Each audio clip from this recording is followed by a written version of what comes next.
Hey there, Aquarius Ascendant. How you doing? So this is your Ascendant forecast. It's a whole sign Western tropical model that I'm using, and I'm going to take you on a journey from Monday the 17th right the way through to Sunday the 23rd of November 2025. Last week, the most exciting thing I think was the conjunction between Mercury retrograde and Mars. This week, though, we've got so much competition about like what is the most stunning aspect. Wow, there's so much to choose from in this week ahead. We've got the new moon in Scorpio on the 20th.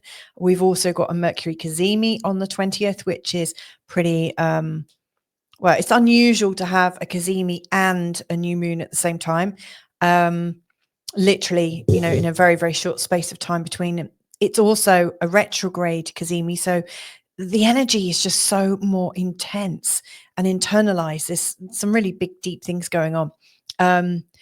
What's more is the new moon and Mercury Cazimi convergence, we could call it, is almost exactly in opposition to Uranus. Again, that's another surprise. You know, we don't often see configurations like this, but that's not all, because we've also got a very rare sextile between Uranus and Neptune. And, you know, these guys come into contact very infrequently because they're so slow moving. The last time they were in a series of sextiles was back in 1966 to 68. So big, in fact, that I will be doing a separate video about this for sure. However, they are back in another series of 5. I was putting it 4 then. 5. I can count. It's a bit of a relief, isn't it?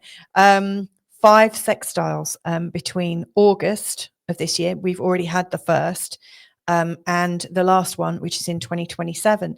But what's distinctive about this one is out of the 5, they're all in Gemini and Aries. But this one is an oddity. It, you know, both Neptune and Uranus are retrograde. They're in Pisces and Taurus. And so yeah, it's working in a whole new way. Now, given that Uranus is one of your ruling planets, it makes it even more intense.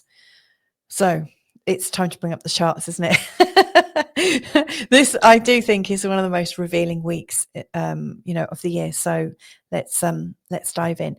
Now, as ever, I just want to put a shout out to all the people that support my channel in all the various ways, whether it's historically, monthly, through my school membership. Thank you so much. I really appreciate all of your support. You're brilliant. So I've got 2 charts here. The first one is representing Sunday the 16th and all the placements from the Aquarius perspective here. Now, if when you look at your chart, by the way, you see Aquarius and Pisces in your first house, then it's also good to listen to the Pisces forecast. These are quite short in this week. So I don't think it's too much of a hassle to listen to Pisces if you need to. But you'll get a lot more qualitative information there if you've also got Pisces in your first house. But anyway. So this is the first chart from the 16th. The next chart I've got is from the 23rd. So you get a real sense of where the planets are. You'll see that the moon is moving from here to there across our skies, from Libra to Capricorn, in the space of a week. And if you look closely, you'll also see that the sun starts off in Scorpio and moves to Sagittarius, and that Mercury just here starts off in Sagittarius but retrogrades back into Scorpio. Blink and you'll miss it. But there you go. And what you'll also see is that there are these oppositions to Uranus right down at the bottom. I can't move too close down because Canva is bringing up a navigation and it's blocking it, but you can just see Uranus is just down there in opposition. So this is what we're going to be looking at. This is the big story that's going on for you. Now, where this new moon is where this red spot is. This is the convergence, the new moon and the Mercury. So the new moon, just to like really lay it out, is the combination of the moon, the sun, and Mercury retrograde, all at 28 degrees in the sign of Scorpio on the 20th of November.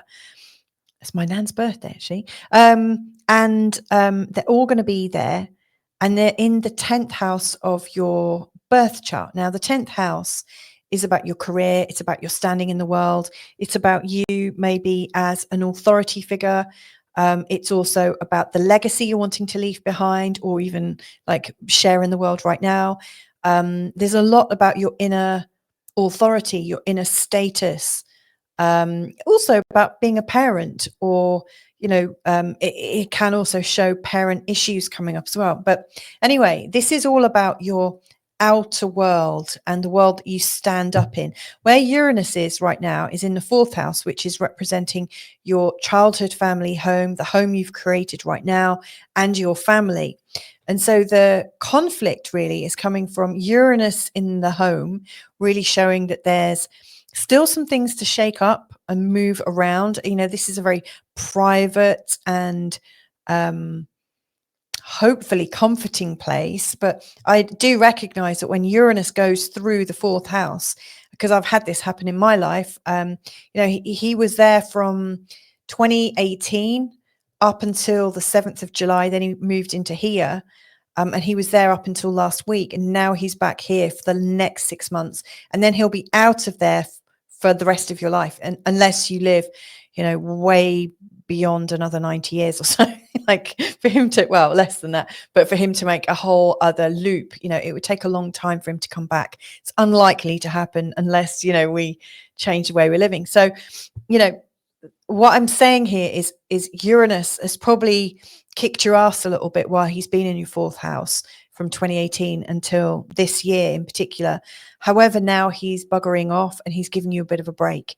So you might not feel so much of a vagabond. You might not feel so tense at home that this shifts and things that are changing. However, he's come back just to still make sure that the changes you have made in your life are bless me, I could feel that coming on, are done, so I think wherever Uranus goes, in fact all the planets, but the slow moving ones like Uranus and Neptune and Pluto, and you do have Pluto in a very, very big place at the moment, but wherever they're going, they're here to help you on your evolution. And Uranus is quite uncomfortable in places that are rock solid, where there's, where you hope your home is safe or your family safe, and that nothing's going to rock the sanctity of it. And it's really there, I think, when he goes through your 4th house to show you that no matter what happens, you'll always be able to find a sense of home, or you'll have to redefine your home in a new way. To me, Uranus here is meant to, and I don't mean to make light of it, because I've had it go over there, and a relationship broke down and all sorts of very traumatic things, in fact. But when he goes through these places, he's really making sure that you get into alignment with what makes you happy. And what I was realizing was, the life that I was leading wasn't really taking me in the right direction. Hence, a course redirect. And so Uranus coming back in here is to remind you that if you haven't already redirected your course in a way that is in alignment with what your soul is crying out for, then he's there just to, to shiver you up a little bit, remind you that your life is here to be a journey. So this could be quite uncomfortable, especially with this feeling of a new start at the top of your chart with this new moon on the 20th. Now, I have to say, leading up between the 17th and the 20th, the moon is in the last part of the waning phase, the waning energy. It's an energy where there's less light in the night sky, and it's usually a time when we become more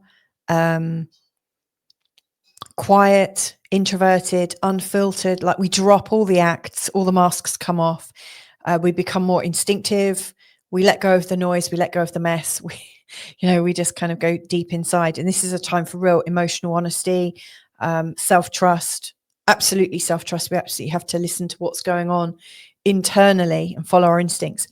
And so even though the 10th house is usually a very public facing house, what to me this is meaning is in the first 4 days of this week, like Monday, Tuesday, Wednesday, and early into Thursday, I would say this is a time when it's really important for you to just follow your own instinct and work from home. If you have to go to work, if you can work from home, plan in some time for yourself and recognize that you are right now making a huge step forwards. There's a huge changing story about your position in life. And it does relate to what's going on at home, because even though everything at home and everything in your career just sounds so different and disparate, right now, life is encouraging you to work in a way that suits your home and to live in a way that suits your work. There's an integration that is coming up to be explored. And so I don't know what this means to you, but last week when we had that lovely conjunction between Mercury retrograde and Mars just here in the sign of Sagittarius, it was really, I think, helping you either find the right friends around to get inspired by and to help you on your journey, or reminding you actually that sometimes there are parts to your journey that you need to do on your own. You know, maybe you don't need the support of people around you at the moment. Maybe this is for you to redefine. It can also show where there are things going on, especially seeing as the home is indicated. The 11th house can also represent stepchildren. So it might be that there's some changes in your life and possibly in your home because of, you know, not your children, but the children of your partner. The first house, this represents you, and the 5 houses away represents your children. If this is your partner here, then 5 houses away, this is where their children show up.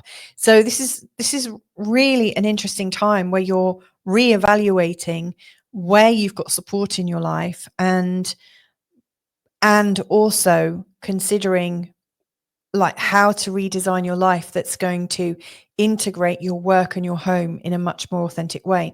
It's big, really, really big. And Mercury retrograde coming back into your 10th house is showing that the changes you're likely to make are actually in your career rather than your home. However, the changes you make in your career will have a knock-on effect on your home. So it's all interrelated. But the 1st, the 4th, the 7th, and the 10th houses, they are the ones that are most intense. You know, when you've got a new moon taking place or a full moon. And so this is a very intense time, but this is a time to shift. This is, you know, a powerful turning point. And from this, you know, when Mercury goes direct again on the 29th of November, I think you have a much clearer picture of who you are, where you're going, how fast you want to get there, and what it means for you and your family and your home. To me, it's indicating you're ready to stretch a little bit. And you might find that some of the decisions you've made about your work has come from ideas you've had about your home and your family and their needs. But maybe their needs have changed already. Maybe your needs have changed a little bit. You know, if you've got children and they've grown up, you might not need to be so close. There are all sorts of different things that can change. And so really what is going on is this, I think, re-envisaging where you're going. Now, from the 20th, the moon is going to then move into the sign of Sagittarius. And, you know, if I just show you, like a couple of days later, the sun is going to be in the sign of Sagittarius. And so we're going from this time where, like early in the week, you'll have the moon from the 17th, Venus, the sun, and then from the 19th, Mercury will also be in Scorpio. So you go through this very Scorpio side of the week, the 17th to the 20th, and then the moon goes into Sagittarius where it meets Mars, and all of a sudden things start to get a bit more exciting, get a little bit more social, and it feels like there are lots of people that want to support you and maybe stick their nose in a little bit, and it's up to you to decide if that is going to work and if that's going to be helpful. Give it a couple of days before you make any decisions, I would say, because on the 22nd, the sun will come in here as well. And then when the sun is in here warming everything up, you might feel a little bit clearer as to what kind of support, if any support you need. Now, something else just worth mentioning as well is during all of this, there's some beautiful trines going on. In particular, the sun is making beautiful trines with Saturn and Jupiter all this time. So whatever new structures you're making and